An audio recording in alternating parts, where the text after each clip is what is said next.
Billionaire arrives home early, and the cleaner reveals a secret that changes everything. The bouquet was ridiculous. That was the first thought Everett Langston had when the florist handed it to him at the airport. 40 long-stemmed red roses threaded through with white lilies and dark green eucalyptus, wrapped in craft paper and tied with a satin ribbon the color of champagne. It cost a small fortune. He didn't flinch. He hadn't flinched at a price tag in years. His assistant Sophia had suggested ordering ahead. He'd refused. There was something he liked about the idea of carrying them himself through the terminal like a regular man with regular plans on a regular afternoon in Chicago. He wasn't a regular man, and he knew it, but today felt different. Today, he decided to stop pretending that a penthouse in the city and a net worth printed in the pages of magazines was the same thing as a life.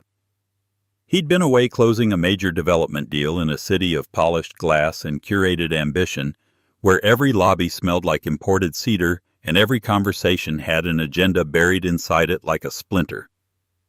He'd negotiated the partnership on little sleep, eaten room service at odd hours, and video called his mother for a short while. Long enough for her to tell him he looked tired and too thin, and for him to say he was fine. Everything was fine. But somewhere between the boardroom and a solitary dinner, something had shifted inside him. Quiet at first, then insistent, the kind of feeling that arrives without knocking and refuses to leave until you deal with it. He'd made a decision. When he landed, he would ask Elena Voss to marry him. Not at a restaurant, not with a photographer hiding behind a potted plant or a flash mob of friends somewhere. At home. In the living room they'd spent years arguing about how to furnish, finally settling on a style Elena called quiet luxury, and Everett privately called expensive beige. There was something right about proposing inside an argument they'd already won together. He had the ring in his jacket pocket. He'd had it for months, a custom piece from a jeweler on Michigan Avenue. Emerald-cut diamond, platinum band, a small channel of sapphires along the side because Elena had mentioned once, one single time at a museum gift shop, that sapphires were her favorite stone. He had remembered. That was one of the things he was good at, remembering things people said only once because they didn't think anyone was really listening. The flight was early. "A weather tailwind," the captain announced cheerfully. Everett texted Elena from the plane. Back early. Surprise. No response, but she was bad with her phone. Always had been. He'd learned not to read into the silence. She was a gallery curator. Her attention lived in rooms, not screens. The car dropped him at the building mid-afternoon. The doorman, Marcus, looked startled, then recovered fast with the practiced composure of a man who'd worked the lobby of a luxury high-rise for years. "Mr. Langston, didn't know you were back." "Neither did I." Everett smiled and handed him a folded bill. "Don't bother calling up." The elevator smelled like the cedar oil they used on the hardwood floors. He watched the numbers climb and tried to rehearse what he would say. He never rehearsed anything. Improvisation had made him successful, or so the profile in the magazine had claimed in a piece that ran with a photo he hated and a headline he liked. But now, with roses pressed against his chest, and the ring pressing against his ribs like a stone, he couldn't hold on to a single sentence. "I want to build something with you that isn't just a business. I've been carrying this ring for months, and I'm done waiting for the right moment because I don't think the right moment comes. I think you have to make it. You are the only person who has ever made this city feel like somewhere I actually live, and not somewhere I'm just passing through on the way to the next deal." He exhaled. The elevator doors opened directly into the penthouse foyer, a wide marble hall with high ceilings and a grand staircase that Elena had insisted on recarpeting twice before settling on the current ivory runner. Afternoon light poured through the west-facing floor-to-ceiling windows, catching the crystal drops of the entryway chandelier and scattering them across the marble in small, quiet explosions of color. The chandelier itself was off. The room had a cool, still quality, like a breath being held. The first thing he noticed was the smell. Lemon cleaning solution, sharp and clean beneath the room's usual scent of expensive candles and cut flowers. Good. Zara had been in today. The second thing he noticed was the music. Faint, floating in from somewhere deeper in the apartment. Not Elena's kind. None of her meticulously curated playlists built for productive mornings or wine and conversation. This was something else entirely, soulful and low. A piano doing something patient and complicated, and a woman's voice working over a melody the way a hand works over worn wood, finding every groove, making the age of it mean something. It sounded like grief dressed up in its Sunday best. The third thing he noticed was Zara Vale. She stepped out of the hallway leading to the kitchen with a mop in one hand and a cleaning cloth draped over her forearm like a sommelier's towel. She wore her blue uniform dress and white apron, her dark natural hair pulled back under a small clip at the nape of her neck. She had one earbud in. The music was coming from a phone clipped to her apron pocket. She moved with the particular efficiency of someone who had learned to work quietly in large spaces, making herself invisible inside rooms built to make people feel grand. She saw him and went completely still. For a suspended moment, they simply looked at each other. He'd employed Zara Vale for over a year, and they had spoken in total perhaps a handful of real conversations. Most of them short, most of them practical. She cleaned on set days. She was always done before he got home. The building manager, Trish Patel, handled the scheduling. Everett left an envelope with her payment on the kitchen island, and that was the full extent of their relationship. He knew her name and the soft sound of her footsteps above his home office, and that she left the throw pillows arranged in a way that was slightly different from Elena's, a particular unconscious precision he had noticed once without meaning to and never forgotten. She pulled out the earbud. "Mr. Langston, I didn't expect—" "Neither did I." He held up the roses, faintly embarrassed as if the flowers needed explaining. "Is Elena upstairs?"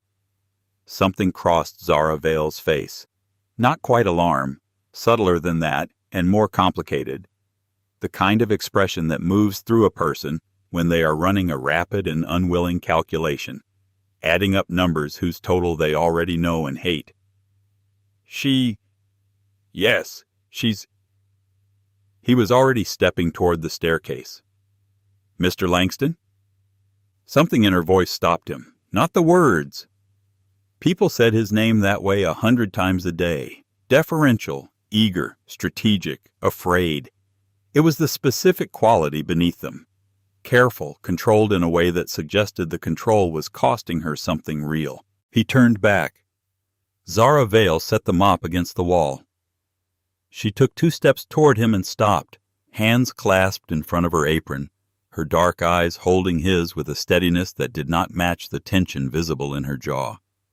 She looked like someone who had completed a long and private education in how to be present inside a painful truth without breaking from it. "Don't," she said quietly. "Please, you don't want to see what's up there." The foyer went very still. He stared at her. He had built his fortune on the ability to read people, not just what they said, but the shape of what they didn't say. He knew how to distinguish a lie from a truth. He knew how to recognize a truth someone desperately wished was a lie. Zara Vale was doing the last of those things. The roses in his hand felt suddenly absurdly heavy. "How long have you known?" he asked. His voice came out level. He was grateful for that, at least. She didn't answer. The steadiness of her gaze, the quality of someone who had already made their private peace with something terrible before being asked to speak it aloud, told him everything the silence didn't. From upstairs there was a sound, soft footsteps crossing hardwood in the master bedroom. A pause, then the quiet, careful, unmistakable click of a door being eased shut from the inside. The sound of someone who had heard the elevator arrive and was now rearranging a story before anyone could read it. Everett Langston stood in the marble foyer of his penthouse, holding a bouquet of roses and a ring he'd been carrying for months, and listened to a door close in a life he had been about to ask to be permanent. He looked at Zara. She looked back at him, and he could see it there. Not pity, something kinder than pity and harder than sympathy, the particular expression of a person who will stand with you inside a terrible moment because leaving feels wrong and staying is the only decent thing left to do. Neither of them moved. And then, from the top of the grand staircase, the ivory runner catching the pale afternoon light, the slow and deliberate sound of a second set of footsteps began carefully to descend. The footsteps on the staircase were slow, deliberate. The footsteps of someone who had decided in the moments since hearing the elevator arrive to come downstairs wearing a particular expression and needed the time to put it on correctly. Everett did not move. He stood in the foyer with the roses at his side and watched the staircase the way he watched people across negotiating tables, patiently, without blinking, giving nothing away. Zara Vale stood a short distance to his left and also did not move, and he was aware of her presence in his periphery, the way you become aware of still water. It was simply there, and it was steady, and in some inexplicable way, that steadiness was the only thing keeping the floor of the moment from giving way entirely. Elena Voss appeared at the top of the staircase in a silk robe, ivory, the kind that photographed beautifully. Her auburn hair was loose. She looked at him for one fraction of a second before her expression reorganized itself into something that resembled pleasant surprise. Everett. His name in her voice, the way she used to say it on the phone when he traveled, warm and easy and like coming home. "You didn't say you were coming back today." "I texted you," he said. "My phone was on silent." A small, practiced laugh. "You know how I am." He did. He had always known how she was. From behind her, from the hallway at the top of the stairs that led to the guest suite, came the unmistakable sound of the back service door clicking closed. The exit that led to the secondary stairwell. The exit the housekeeper used when the freight elevator was occupied. The exit that most guests of the penthouse didn't know existed. Elena kept smiling. Everett kept watching her. The roses hung at his side. He became aware, distantly, that his knuckles had gone tight around the stems. Tight enough that the small thorns the florist had failed to strip from one of the lower stems were pressing minutely into his palm. He did not loosen his grip. "Who just went out the service door?" he said. Not a question. He had practiced being precise his whole life, and precision was its own kind of mercy sometimes. It shortened the distance between the first lie and the last one. Elena's expression did not collapse. It shifted. There was a version of this moment he had imagined in the dim back corridor, part of his mind where the thoughts he refused to examine lived, in which she cried or confessed or said something that cracked the carefully constructed architecture of the last year's open, so they could walk through the rubble together. He had never let himself look at that imagined scene long enough to know what he did next. He'd assumed he'd never have to. She lifted her chin slightly and said, "This isn't what you think." "Tell me what it is, then." She said a name. He recognized it. A name attached to a face he'd seen a couple of times at gallery openings. A man who consulted for institutions, who had an apartment in Lincoln Park and a reputation for being interesting at dinner parties. The name landed in the foyer and lay there between them like something dropped from a great height. Below him, he realized later he had not consciously noticed it happening, Zara Vale had quietly retreated toward the kitchen hallway. Not fleeing, giving him room. He was aware of it the way you are aware of the tide going out, a pulling back of something warm, and then you are standing alone on the stone. Elena was still talking. Her voice was calm and measured, and she was explaining with the fluency of someone who had practiced this explanation or something like it many times. She said things like distance and disconnected and never really honest with each other. She said his name softly, like a kind of punctuation at the end of sentences that were trying to be something other than what they were. He listened. He let her finish. He was very good at listening. Then he set the roses down on the marble entry table. Carefully, not thrown, not dropped, but placed with a deliberate gentleness that felt like the only thing in the moment he actually controlled. And he said, "You should go." She blinked. "Everett? Today. Take what you need and go to wherever you need to go." He looked at her for a long moment. He wanted to feel something violent, rage or devastation, or even the clean, surgical pain of genuine surprise. Instead, what he felt was the particular exhaustion of a man who has been holding something very heavy for a long time and has finally simply set it down. "I'll have Sophia arrange the rest." Everett. Elena. Just her name, the same way she'd said his, and somehow that was enough. She went upstairs. She came back down a little while later with a bag and her coat. She paused in the foyer and looked at him where he stood at the window with his back to the room, looking out over the gray spread of the city, Lake Michigan flat and pewter in the distance. She said something. He didn't turn around. He heard the elevator open and close, and then he was alone in the penthouse except for the sound, faint from the direction of the kitchen, of water running and the quiet resumption of that piano music, distant and low. He stood at the window for a long time.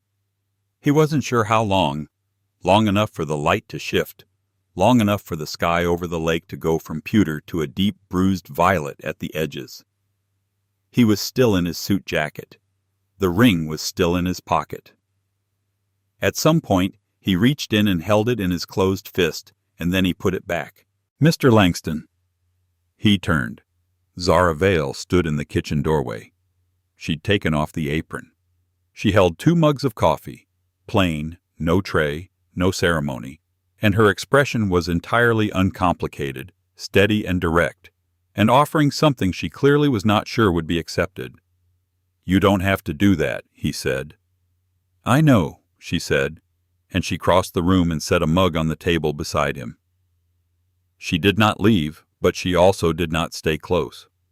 She settled into the chair at the far end of the sectional, the one nobody ever sat in because it faced the wrong direction, and wrapped her hands around her own mug and looked out at the same sky he'd been looking at. He sat down on the couch. He didn't touch the coffee for a while. "How long?" he said again, but gently this time, without the edge. "A few weeks," she said. "The second time I came that week. I came up the service stairs because the freight elevator was occupied and the door was open. I didn't know. I'm sorry." He nodded. He looked at the window. "You should have told me." "I know," she said. "I thought about it every day." A pause. "But it wasn't my place."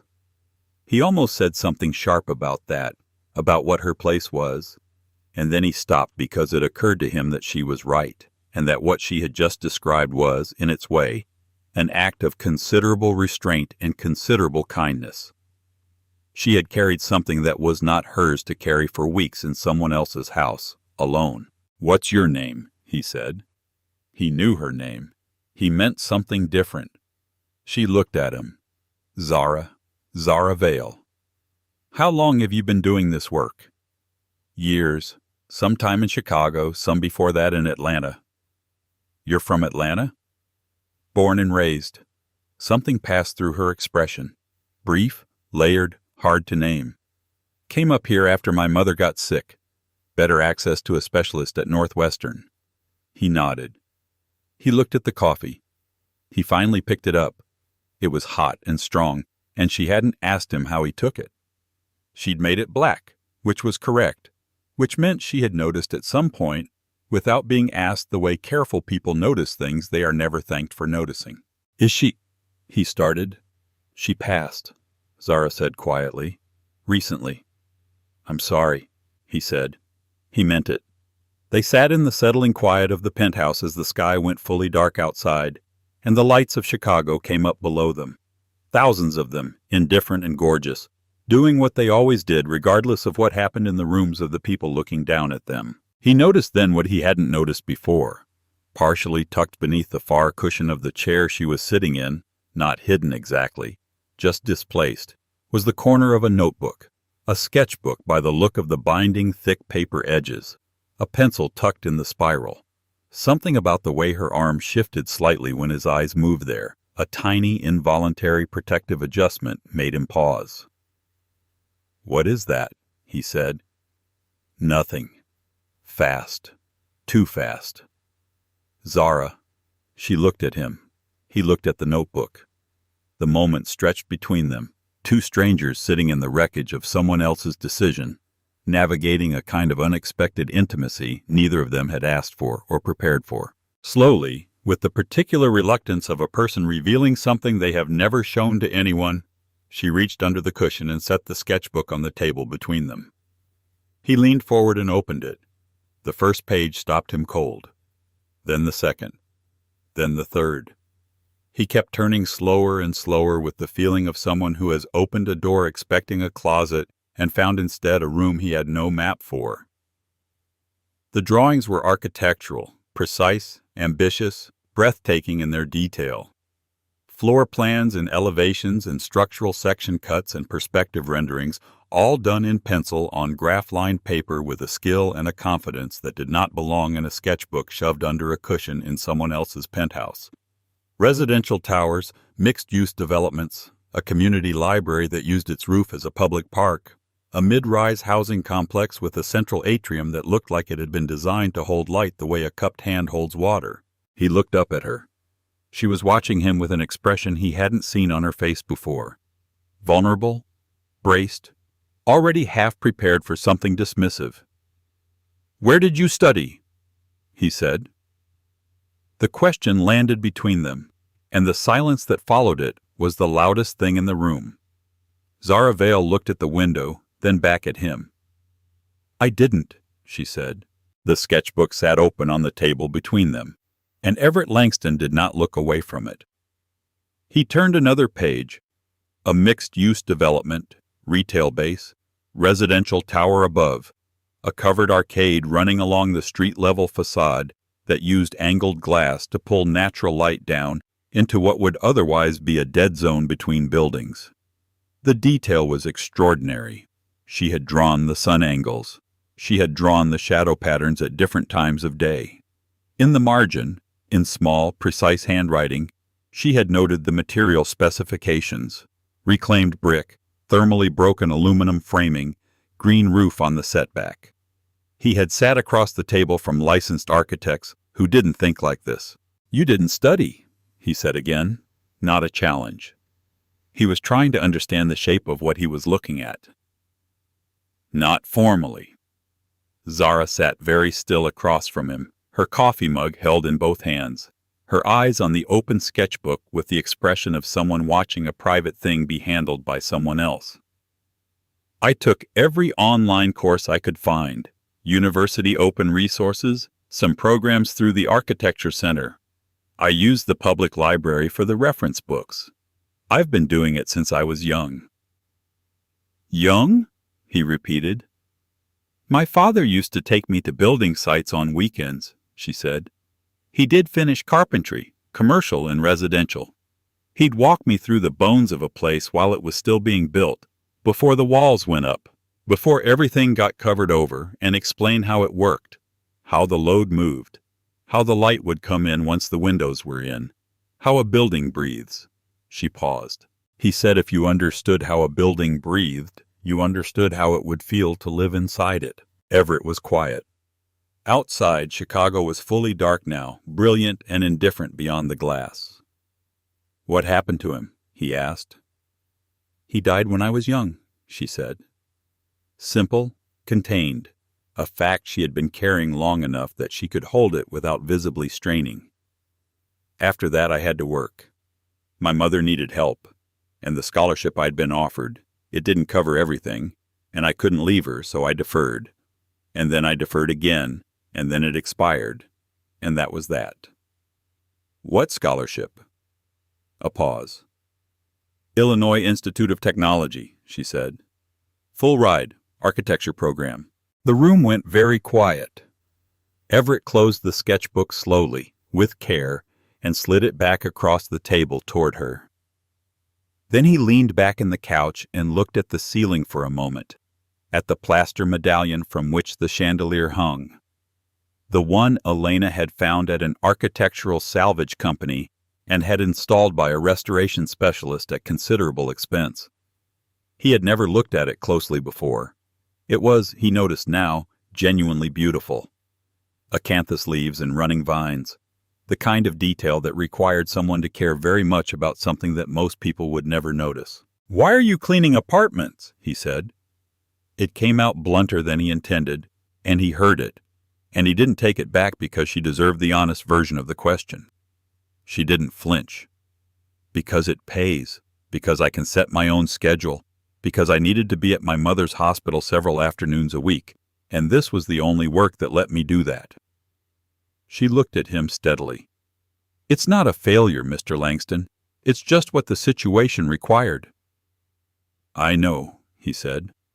I didn't mean it as... I know what you meant. Not harsh, just clear. People always assume the story is about shame. It isn't. It's just the story. He looked at her. She looked back at him. There was something in the directness of it, the complete absence of performance, the refusal to make herself smaller or more palatable for the sake of his comfort, that struck him somewhere behind the sternum.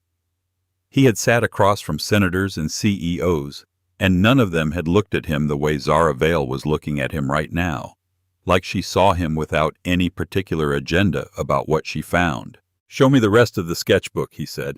Mr. Langston. Everett. He said it before he'd decided to. If we're going to sit here on the worst afternoon of my adult life and drink coffee and talk about architecture, I think you can call me Everett. Something shifted in her expression. Not quite a smile, but a softening at the edges of it. I don't think that's appropriate. Probably not, he agreed. He picked up his coffee. Show me the rest of the sketchbook. She did. He asked her at some point if she was hungry. She said she should be going. He said the kitchen was full because he'd had Sophia schedule a grocery delivery for his return, and that it seemed wasteful not to eat, and he was asking in the spirit of practicality, not sentiment. She gave him a long look that said she recognized exactly what he was doing, and then she said she could eat. He made omelets. He was not a spectacular cook, but he was a precise one. He'd learned earlier that cooking alone required either craft or resignation, and he preferred craft. She sat at the kitchen island and they talked about the sketchbook page by page, while the city hummed many floors below them. And he asked questions, and she answered them with the focused fluency of someone who has been thinking about a subject for years without having anyone to think about it with. She told him about tension and compression, about how the best buildings were the ones that looked effortless and were in fact the result of an enormous amount of invisible work. About certain architects and the way the river changed the logic of the city's entire street grid. About how she thought about the people who would live inside a building before she thought about what the building looked like. That the life inside came first, and the form was just the answer to that question. He listened. He stopped being the man who had come home with roses to propose and became, for a stretch of hours that felt genuinely strange and genuinely good, just a person sitting in a kitchen listening to another person explain the thing they knew best in the world. It was late when she started to gather her things. The supply closet, he said suddenly. She stopped. What? On one of the lower floors. The building supply closet. Trish gave me the code once in case of emergency. I never used it, but the last time I was down there I noticed. He stopped. There was something in there, a model built on one of the utility shelves. I thought it was something the maintenance crew had put together, but it wasn't the maintenance crew, was it? The pause that followed was precisely long enough to confirm everything. Zara? It's nothing, she said. It was something I was working on for myself. It doesn't matter. I want to see it. It's the middle of the night. I own the building. She looked at him for a long moment with an expression that was exasperated and wary, and beneath both of those things, something that looked faintly like hope. The cautious, skeptical kind that has been disappointed before and has learned to travel lightly. Tomorrow, she said, if you still want to. Tomorrow. He still wanted to. The next morning she met him on the lower floor with her key card, and they stood in the supply closet under a single overhead fluorescent while he looked at what she had built on the utility shelf between the cleaning supply crates and the folded drop cloths. It was a scale model of the Harrison Street development. His Harrison Street development. The project that had been for months the quiet catastrophe no one at Langston Properties was saying out loud. A major mixed-use complex on the near west side that had stalled in planning review multiple times. that his lead architect had abandoned for a more lucrative commission elsewhere, that the board had been pressuring him to sell off at a loss before the carrying costs swallowed another quarter's earnings. She had built a redesign of it in cardboard and balsa wood and architectural vellum with hand-lettered labels along the base identifying structural elements and material choices on a scale of 1 inch to 10 feet on a shelf in the supply closet of the building she cleaned on set days. He crouched down to get level with it. He looked at it for a very long time. She had solved the problem. The core problem. The one that had sunk multiple planning review submissions. The ground floor activation issue. The way the building turned its back on the adjacent residential neighborhood like a wall instead of an invitation. She had opened the base, broken the podium into a series of stepped terraces that connected the street level to a mid-block public courtyard, used the courtyard to anchor the mixed-income residential above and the commercial below, and resolved the corner condition with a curved glass element that pulled sight lines in from both directions. It was not just a good solution. It was a better solution than anything his own team had produced in months of paid effort. He stood up slowly. He turned and looked at her. She was leaning against the doorframe with her arms crossed, watching him with the careful neutrality of someone who has been here before, who has made something good and has learned to hold very still while the world decides what to do with it. "When did you build this?" he said. "Over some months," she said. "I come in early on certain days sometimes before the building wakes up." "You've been designing a solution to my biggest professional problem in my own building supply closet for months." "I wasn't designing it for you," she said precisely. "I was designing it for myself because the problem interested me and I needed somewhere to put the thinking." He looked at the model again. He looked at her. He thought about the Harrison Street board meeting scheduled soon, at which he was expected to present either a credible new direction or a recommendation to divest. "I need to borrow this," he said. Something flickered in her expression. "For what?" "I have a board meeting coming up." Everett. The name came out before she caught herself. She stopped. He said nothing about it. "That's my work. You can't just—" "I know," he said. "I know it is." He held her gaze.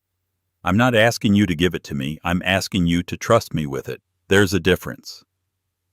She looked at him for a long moment, measuring something, weighing something, running a calculation he was not privy to. "And you tell them where it came from. Every word," he said. She uncrossed her arms. She looked at the model on the shelf. Then she looked back at him with an expression that was fierce and frightened and luminous all at once. The face of someone standing at the edge of something enormous, deciding whether the ground on the other side will hold. "And you tell them my name." The Langston Properties boardroom occupied a significant corner on one of the upper floors of the building downtown, a room engineered consciously or not to communicate a single message to everyone who entered it: that the people who sat in these chairs had already won, and that what happened in this room was merely the administrative confirmation of that fact. Everett arrived early, hours before the meeting. He carried the model in a large flat-lidded presentation box he had made overnight at a fabrication shop. He set it on the credenza behind the head chair and stood looking at it for a while in the early morning light that fell through the north-facing windows, gray and clean the way Chicago light in that season always was. No warmth in it, but a kind of clarity that felt honest. He thought about Zara Vale standing in the supply closet doorway with her arms crossed, saying, "You tell them my name." He had not slept especially well. He had lain in the penthouse, stripped now of Elena's things, which had been removed with a quiet efficiency that he suspected cost Elena considerably more composure than she had let him see, and stared at the ceiling and thought about two things simultaneously: the model on his nightstand that he'd moved up from the box to look at one more time, and the expression on Zara's face when she'd handed it over. The look of someone releasing something they have held very close for a very long time, trusting that the person receiving it will carry it carefully. That look was a kind of contract, and Everett Langston had never once in his life defaulted on a contract. The board arrived between the appointed times. 7 people. Some of them had been on the board when his father ran the company. Others he'd appointed himself.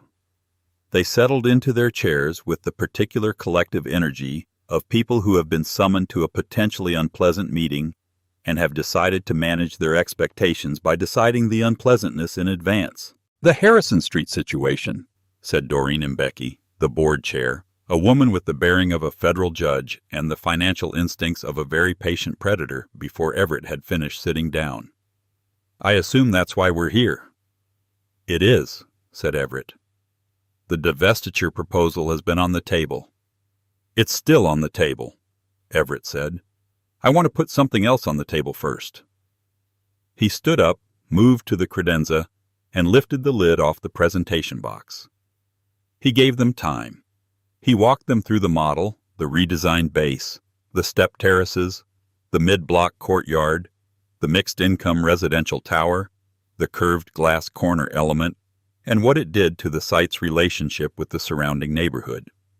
He explained the planning review problems it addressed and how it addressed them. He cited the structural logic, the material strategy, the projected activation of the street-level commercial space, the community benefit case that would support a renewed planning submission.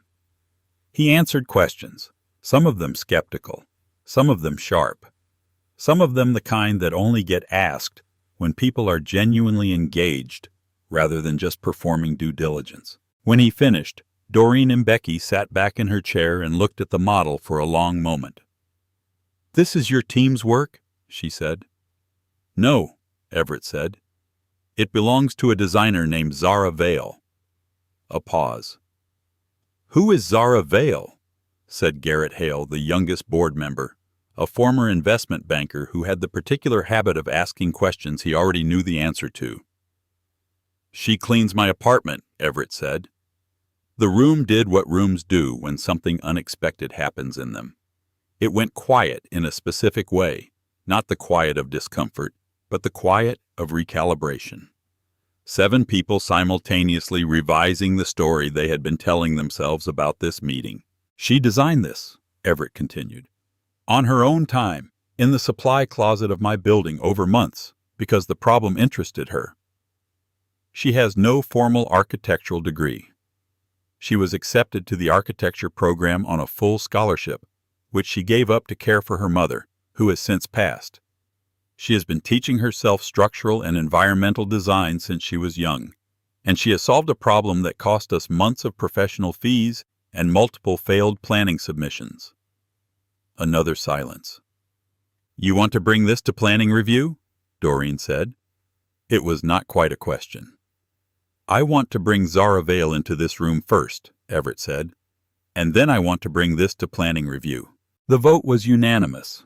He called her from the lobby. She picked up after a couple of rings. He could hear in the background the sound of a vacuum cleaner and a television playing somewhere.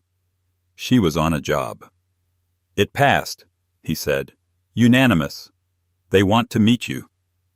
The silence that followed was long enough that he checked his phone screen to confirm the call was still connected. "Zara." "I heard you," she said. Her voice was very quiet. "I told them everything I said I would tell them." "I know," she said. "I believe you." "I want to offer you a position," he said. "Project design consultant on the Harrison Street development, full salary, benefits. The firm's engineering team is your technical support, and the architecture program has a part-time evening track. I've already spoken with the admissions office. Your scholarship lapsed, but your application record is still on file, and your portfolio—" "Everett." She said his name the way she had in the supply closet, not catching herself this time, just using it like it had quietly become the right word for him. "Stop." He stopped. "That's too much," she said. "All at once. That's too much." "I know," he said. "I'm not asking you to decide all of it right now. I'm asking you to come to the office and let me show you the room." Another pause. "What room?" "The one with your name on the door," he said. "I had the sign made this morning. Sophia was scandalized. She'll get over it." He heard something that might have been a breath or a laugh or both at once. "You're insufferable," Zara Vale said. "Anyone ever tell you that?" Regularly, he said. Monday morning 9. She said she'd think about it.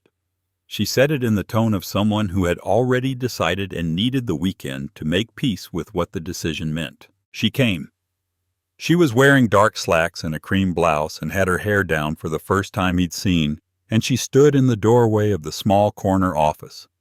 Good natural light, sight lines to the river, and looked at the nameplate on the door with an expression that Everett, watching from a careful distance, had no language for.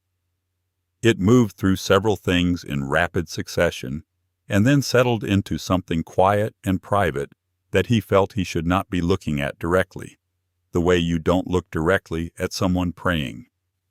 She was at her desk soon after, reviewing the Harrison Street planning files with a yellow legal pad full of notes by midday.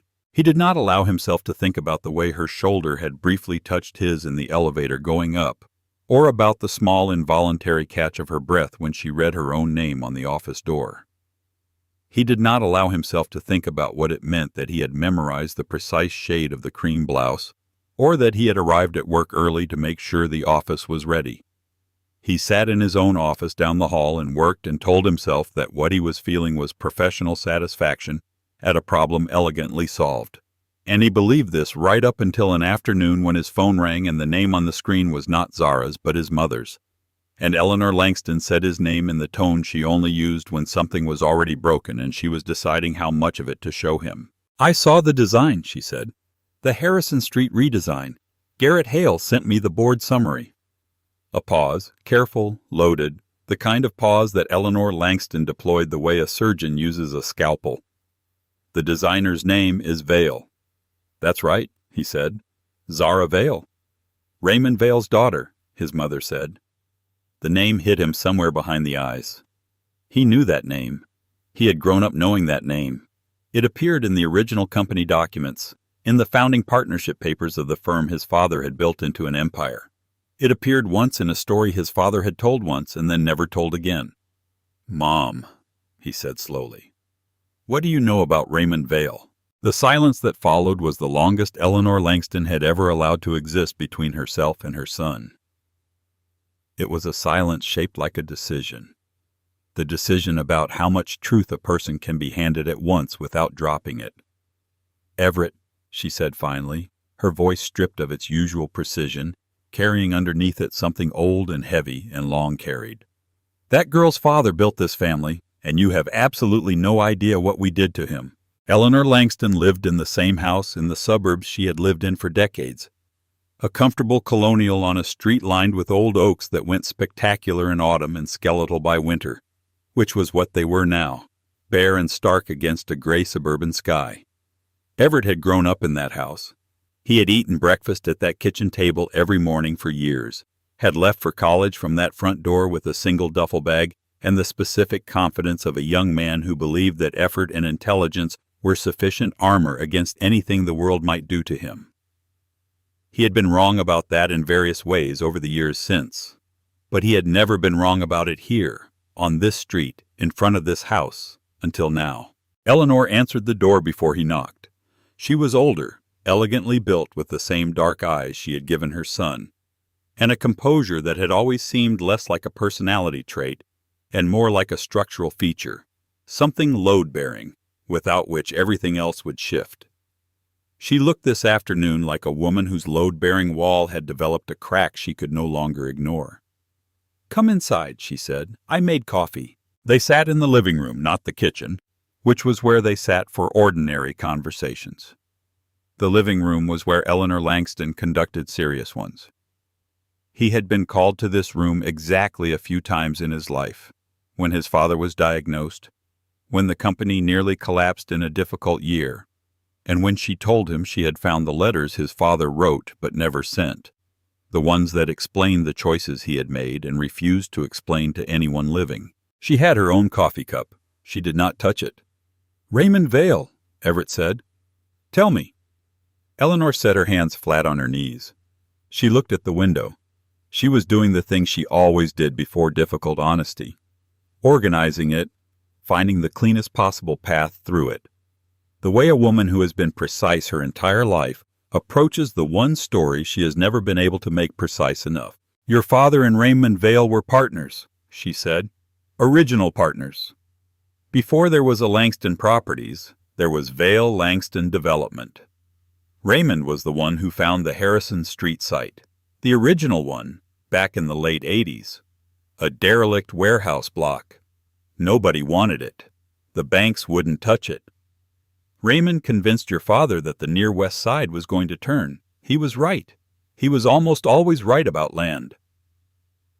I know about the original partnership, Everett said. Dad mentioned it once. He said they went separate ways when the company grew. That's not what happened, Eleanor said. Outside, a car moved slowly down the street. A dog barked somewhere and went quiet. Raymond had a gift that your father didn't have and could never replicate, she said. He understood neighborhoods the way other people understand faces, intuitively, immediately, with the kind of empathy that translated directly into vision. He could walk into a blighted block and tell you exactly what it needed and why, and he was right every time. The first projects they did together were Raymond's ideas, Raymond's sites, Raymond's designs in the earliest sense. He wasn't a licensed architect, but he drew everything conceptually before any architect touched it. He was the creative engine of that partnership. She paused.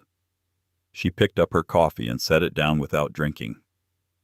And your father, she said, was very good at raising money and at managing relationships, and at understanding eventually that if he controlled the financing and the legal structure, he controlled the company, even if he didn't control the ideas. Everett's jaw tightened. What did he do? He restructured the partnership agreement in the early 90s, Eleanor said, when Raymond was in the hospital. His wife had just had a baby, complications. He was out of the office for weeks. Your father brought in new investors and reorganized the corporate structure. Raymond's equity stake went from a significant portion to a small fraction. The documents were complicated. The lawyers were your father's lawyers. Raymond trusted him. She looked at her son. Raymond had always trusted him. That was the whole problem. The room was very quiet. Raymond fought it, she continued, legally for years. He didn't have the resources your father had. He couldn't sustain it. He took a settlement, a fraction of what the partnership was worth, a fraction of what he was owed, and he walked away. He went back to Atlanta. He did finish carpentry. He died at a relatively young age. She paused. I'm told it was his heart. Everett stood up. He walked to the window. He stood there with his back to the room and his hands in his pockets, and he looked at the bare oak trees and the gray suburban sky, and he tried to locate inside himself a version of his father that could absorb this information without everything else shifting around it. He couldn't find one. You knew, he said the whole time. I knew some of it, Eleanor said. I found out the rest in pieces over the years. Your father never talked about Raymond directly, but I found the correspondence, the original partnership agreements, the restructuring documents. A pause. I kept them. Why didn't you tell me? She was quiet for a moment. Then, because you loved your father, and because the company you built on top of what he left you, the way you rebuilt it after difficult years, the way you run it. I didn't think you needed to know where the first stone came from in order to build something good with what came after. She looked at him. I was wrong. I should have told you. I'm sorry, Everett. He turned around. He looked at his mother, at this woman who had been precise and controlled and strategically compassionate his entire life, who was sitting in her living room telling him the truth, with the particular exhaustion of someone who has been holding it for a very long time. Zara's father drew the first designs for the Harrison Street site, he said, not a question. He was putting it together out loud. The original site, yes, Eleanor said. It was his concept entirely. Everett closed his eyes for a moment. Zara Vale had spent months in the supply closet of his building designing a solution to a problem on a site her father had found and conceived decades ago, before she was born, before she existed, drawn by some current of instinct and talent she had inherited from a man she'd lost when she was young and never stopped carrying. He opened his eyes. I need to go to her, he said. He drove himself. No car service, no driver. He had Zara's address from her employee file. An apartment building in Pilsen, the near southwest side. A neighborhood of murals and 2 flats and Mexican bakeries and working artists and families who'd lived on the same block for generations. He parked on the street and sat in the car for a moment looking at the building. A tidy brick 3-flat with a small front garden gone dormant for the winter, a string of porch lights still up from a recent holiday. And he thought about what he was going to say. He had nothing. He had the truth, which was not the same thing as knowing how to give it to someone. He rang the bell. A long pause. Then her voice through the intercom, cautious.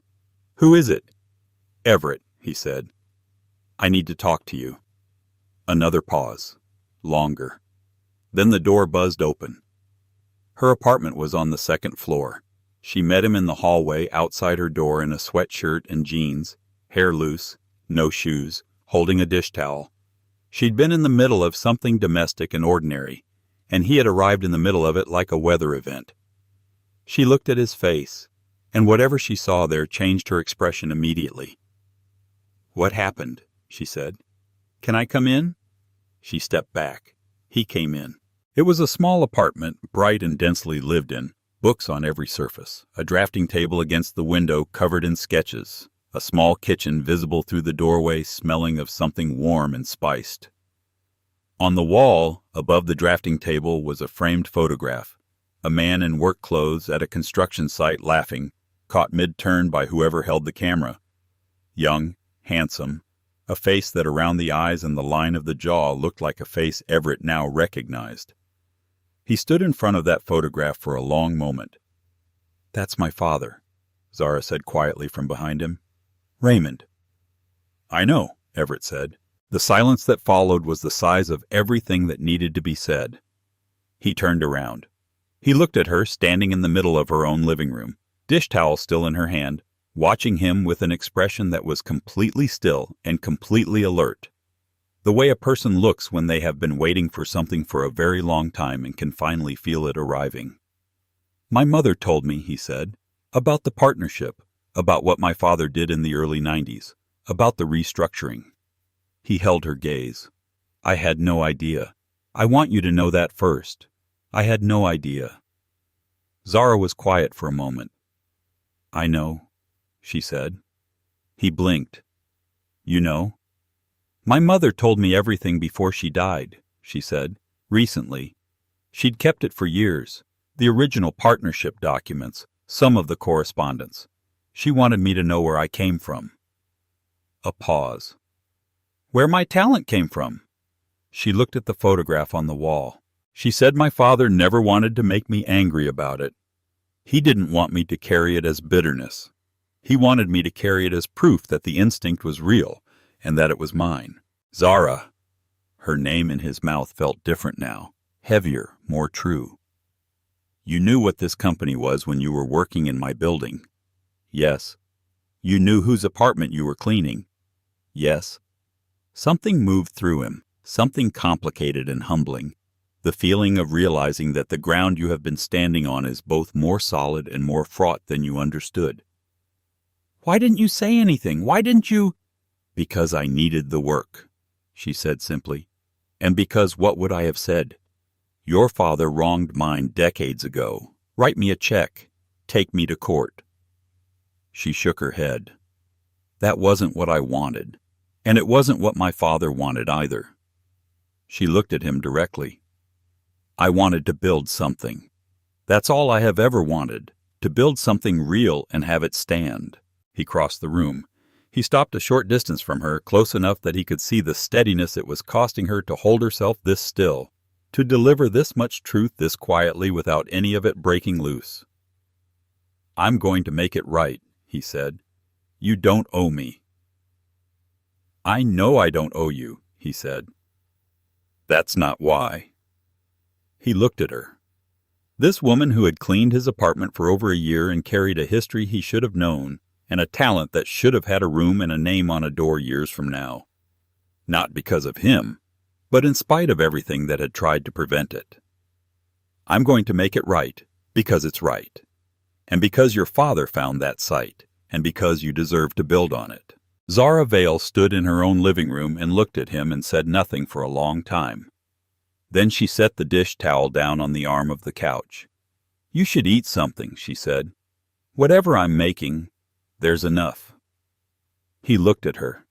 She looked back at him. And there it was again. That thing he had had no name for yet that lived between them in the careful space of every honest exchange they had ever had. Larger now, less deniable. "Okay," he said, and he followed her into the kitchen. And the door between the living room and the rest of the evening closed softly behind them. The board meeting was the most difficult one in the history of Langston Properties, and Everett had sat through some genuinely difficult ones. He presented the proposal on a morning in the following period. Weeks after the night he'd eaten stew at Zara Vale's kitchen table in Pilsen and stayed late talking, not about architecture, not about the company, not about the past, just talking the way two people talk when they have run out of reasons to be careful with each other. He drove home through the quiet West Side streets with the windows down despite the cold because he needed the air, because the warmth of that apartment had done something to his internal temperature that he needed the night to balance out. The proposal he put before the board was in 3 parts. First, a formal acknowledgement entered into company record that Raymond Vale had been a founding creative partner of what was now Langston Properties, and that his equity stake had been improperly restructured years ago. Second, the establishment of the Raymond Vale Foundation, endowed from Everett's personal assets, not company funds, dedicated to supporting emerging designers from underrepresented communities in Chicago and Atlanta. Third, a restructuring of the Harrison Street project such that Zara Vale held a meaningful equity stake in the development as its lead designer of record pending her enrollment in and progress through the professional architecture program. He presented all 3 parts quietly without theater, with the same tone he used for quarterly earnings reports. He had learned a long time ago that the most serious things should be said in the most ordinary voice. The board did not receive it quietly. Garrett Hale said that acknowledging the restructuring exposed the company to legal liability. Everett said the statute of limitations had long expired, and that legal liability was not the point. Sandra Osei said that a significant equity position for an unlicensed designer set a dangerous precedent. Everett said that a precedent of recognizing extraordinary talent, regardless of credential, was one he was prepared to defend publicly and at length.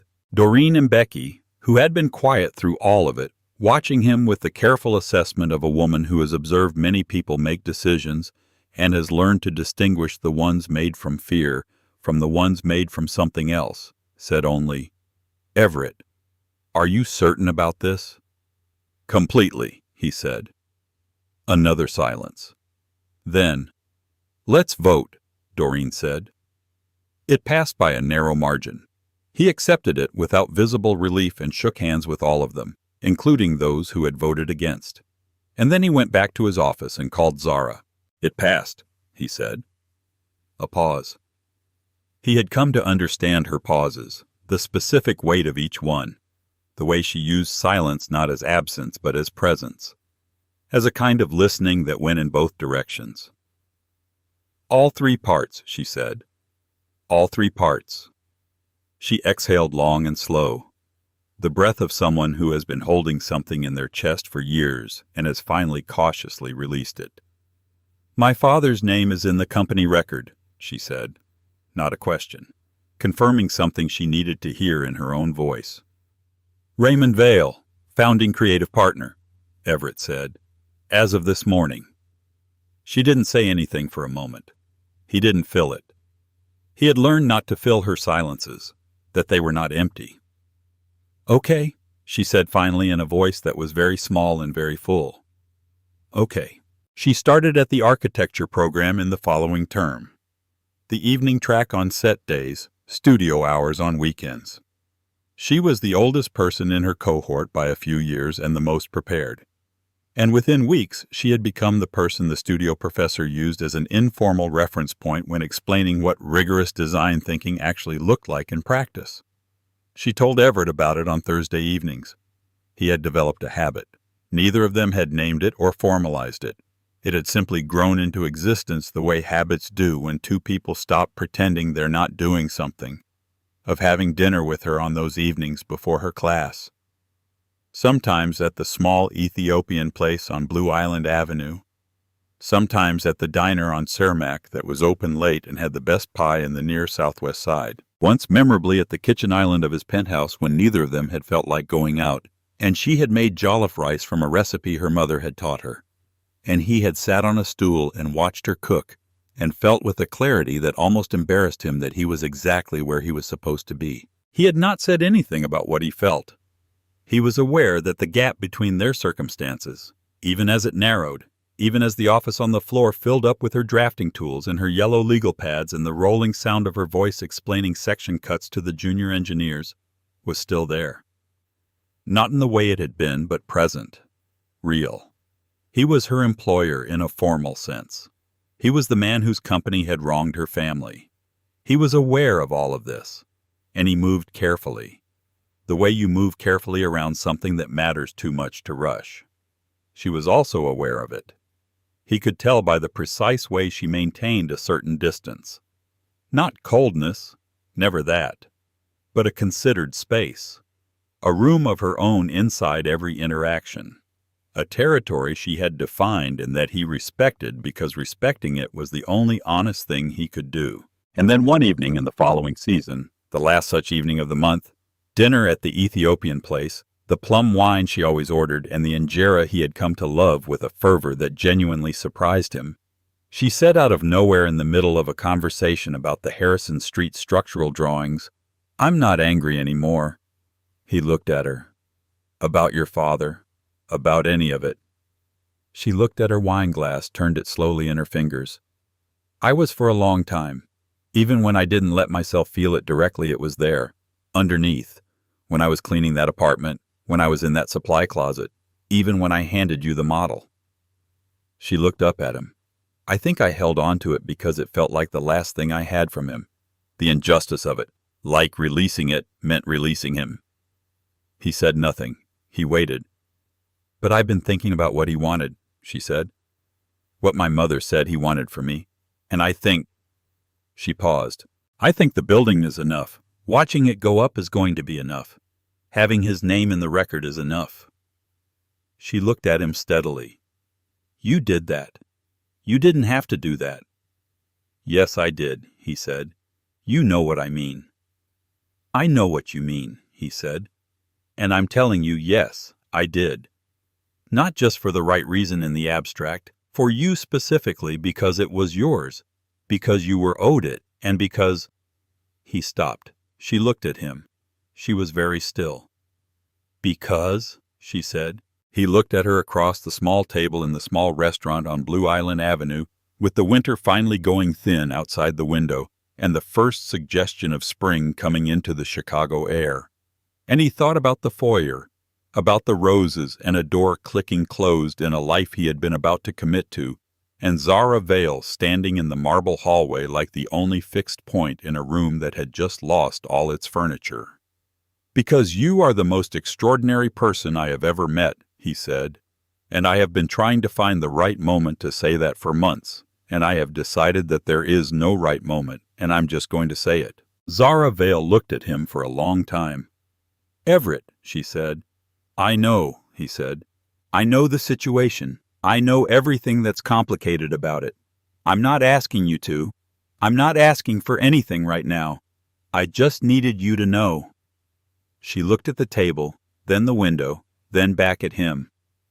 "I've known for a while," she said quietly. "Which part?" "Both parts," she said. And she looked at him with that expression, the one he had never been able to name, the one she had been giving him since the foyer, since the supply closet, since the kitchen in Pilsen. He understood now what it was. It was the look of someone who has decided to trust something that has not yet been proven safe, who has chosen deliberately, with full knowledge of the risk, to step onto ground they cannot fully see yet. He reached across the table and covered her hand with his. She turned her hand over and held his. Neither of them said anything for a while. The restaurant moved around them, other tables, other conversations, a television above the bar showing the local team losing in overtime, ordinary life in every direction. "There's a groundbreaking ceremony in the coming season," she said finally, "for Harrison Street." "I know," he said. "I'm giving a speech." "I know," she said. "So am I." He smiled. "I know." The season arrived the way Chicago seasons always did. Suddenly, after a period that couldn't decide what it was, the city cracking open into warmth and green, and the specific relief of a place that has survived another winter and is not going to pretend that's nothing. The Harrison Street site was a cleared block on the near west side, fenced off with heavy equipment parked along the perimeter, and a small platform erected at the corner where the curved glass element would eventually meet the street. There were a good number of people, community members, city officials, journalists, board members, architects from the engineering firm. Doreen Mbeki was there in a coat the color of mustard, standing near the back with an expression of composed approval. Eleanor Langston was there too, which surprised Everett. She had not been to a company event in years. She stood near the platform and caught his eye once across the crowd and gave him a small, careful nod that contained inside it everything she had said and not said in the living room in the suburbs. Zara was already on the platform when he arrived. She was wearing a long charcoal coat and had her hair pinned up, and she was talking to the site foreman with the easy technical authority of someone who has earned the right to stand in rooms where decisions get made. She looked like what she was, a designer at the beginning of a career that was going to be long and serious and genuinely important. He stood at the edge of the crowd for a moment and watched her. She laughed at something the foreman said, a real laugh, sudden and warm, and it moved through him the way it always did. He had the roses in his car. He'd bought them that morning, red and white, the same combination as the ones he'd carried through the airport months earlier. The ones that had sat on the entry table in the foyer through everything that followed and eventually been moved by Zara herself to a vase in the kitchen where they'd stayed until they dried. He didn't know if she'd noticed that. He suspected she had. He also had something in his jacket pocket. Not a ring this time. Something else. The key. The ceremony went the way groundbreaking ceremonies go. Speeches, a rendering displayed on a screen, a cluster of people in hard hats with gold-painted shovels taking a photograph that would run in the local paper's real estate section. Everett spoke about the project, about the near west side, about what he hoped the building would give back to a neighborhood that had given the city far more than it had ever received in return. He said Raymond Vale's name. He said it clearly in the middle of the speech, not at the end as a footnote, in the middle as part of the architecture of the thing. She spoke about buildings as acts of care, about how the best ones are not built for the people who fund them, but for the people who will live and work and shelter inside them, and how that distinction is the whole discipline. Everything else is just engineering. She spoke without notes. Her voice was steady and precise and warm. She spoke like someone who has been thinking about a single subject for years and has finally been given the room. When it was over, when the gold shovels went back into the truck and the crowd began to break apart into smaller conversations, and the caterers set up tables along the fence, Everett found her at the edge of the platform. She saw the roses before he could say anything. He was holding them the same way he'd held them in the foyer, pressed against his chest, ridiculous, sincere. "Again," she said. "Different context," he said. She looked at the roses, then at him. The late afternoon light was doing something beautiful to the site, turning the cleared earth warm and the sky above it a deep saturated blue, and she stood in the middle of it with her charcoal coat and her pinned hair and her eyes that always told the truth. He held the roses out, and then, before she could take them, he reached into his jacket pocket with his other hand and placed on top of the craft paper wrapping a single key on a plain steel ring. She looked at it. "What is that?" "Office key," he said. "New one. Your name on the door is different now." She looked up at him. "Different how?" He looked at her for a moment. This woman who had stopped him at the foot of a staircase and saved him from a door, and shown him a sketchbook, and trusted him with a model, and sat with him in the dark of the worst afternoon of his adult life, and made jollof rice and held his hand across a small table and changed, without any dramatic announcement, every single thing he thought he understood about what he was building and why. It says lead architect, partner. She looked at the key. She took the roses with one hand and the key with the other, and she stood there holding both, and neither of them said anything for a moment. And then she looked up at him with that expression, the one he finally had a name for. It was the face of someone who has built something and watched it stand. "Everett," she said. "Zara," he said. She stepped forward. She closed the space between them, the space that had been careful and considered and full of good reasons, and she put the hand with the key against his chest, over his heart, and looked up at him. "Ask me," she said. He looked at her. "I don't have a ring," he said. "I know," she said. "Ask me anyway." He did. She said yes. Behind them, on the cleared earth of the Harrison Street site, the future was already underway. The end.